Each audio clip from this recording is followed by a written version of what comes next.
နိုင်ငံရေးပါတီများအနေဖြင့်ဖွဲ့စည်းပုံအခြေခံဥပဒေပုံမှ400ခုခငယ်ပုံမှ408နဲ့နိုင်ငံရေးပါတီများမှတ်ပုံတင်ခြင်းဥပဒေပုံမှ6စာလုံးပါပြဋ္ဌာန်းချက်များရာနိုင်ငံခြားတိုင်းပြည်တစ်ခုခု၏အစိုးရသို့မဟုတ်ဘာသာရေးဖွဲ့စည်းသို့မဟုတ်အခြားအဖွဲ့အစည်းတစ်ခုခုသို့မဟုတ်ပုဂ္ဂိုလ်တဦးထံမှငွေကြေးပစ္စည်းအခြားထောက်ပံ့ကိုတိုက်ရိုက်ဖြစ်စေတွဲဝါရေးဖြစ်စေရယူသုံးစွဲခြင်းသို့မဟုတ်ယင်းတို့၏ဩဇာခံယူခြင်းမပြုရေးကိုစောင့်ထိန်လိုက်နာရန်တာဝန်ရှိပြီးလိုက်နာရန်ပျက်ကွက်ပါက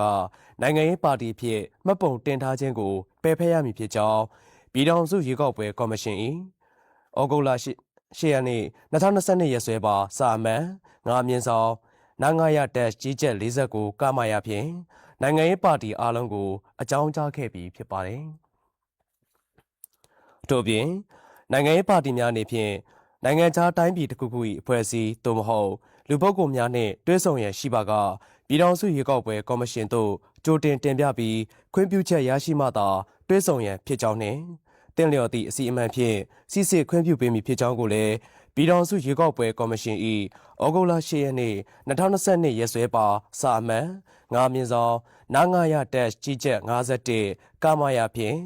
နိုင်ငံရေးပါတီအားလုံးသို့ထပ်မံအကြောင်းကြားခဲ့ပါသည်ပြည်သူ့ရှေ့ဆောင်ပါတီအနေဖြင့်တန်ယုံများအဖွဲ့အစည်းများနှင့်လျှို့ဝှက်စွာတွဲဆုံလျက်ရှိကြောင်းသိရှိရတဲ့အတွက်ပြည်ထောင်စုရွေးကောက်ပွဲကော်မရှင်သို့တင်ပြခွင့်ပြုချက်ရှိမှသာတွဲဆုံရန်နှင့်ခွင့်ပြုချက်မရရှိဘဲတွဲဆုံပါကနိုင်ငံရေးပါတီများမှတ်ပုံတင်ခြင်းဥပဒေပုံမှ12နှစ်အညီဆောင်ရွက်သွားမည်ဖြစ်ကြောင်းပြည်ထောင်စုရွေးကောက်ပွဲကော်မရှင်၏ဒီဇင်ဘာလ12ရက်2025ရက်စွဲပါစာအမှန်9မြင်းဆောင်နာငါရတက်ကြီးကျက်201ကမာယာဖြင့်ပြည်သူ့ရှေ့ဆောင်ပါတီဥက္ကဋ္ဌတို့လိမ့်မှု၍တတိပေးအကြောင်းကြားခဲ့ပါသည်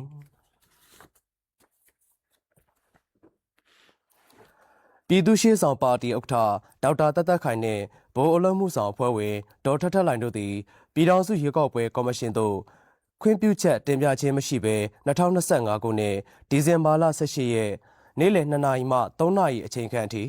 ရန်ကုန်တိုင်းဒေသကြီးဗဟန်းမြို့နယ်နတ်မောက်လမ်းရှိစားတောက်ဆိုင်တစ်ခုမှာပြည်ပတန်ယုံတရုံမှပုဂ္ဂိုလ်အချို့နှင့်မတ်တက်ဆင်ပြီးတရားမဝင်လျှို့ဝှက်စွာတွေ့ဆုံခဲ့ကြောင်းသတင်းပို့တိုင်ကြားမှုရှိခဲ့ပါသည်အထက်ပါအကြောင်းအရာနှင့်ပတ်သက်ပြီးစုံစမ်းစစ်ဆေးမှုများပြုလုပ်ခဲ့ရာမှန်ကန်ကြောင်းတွေ့ရှိရတဲ့ပြင်ဒေါက်တာတသက်ခိုင်နှင့်ဒေါက်တာထက်လှိုင်တို့မှလည်းမှန်ကန်ကြောင်းဝန်ခံထွက်ဆိုခဲ့ပါသည်တို့ဖြစ်ပါ၍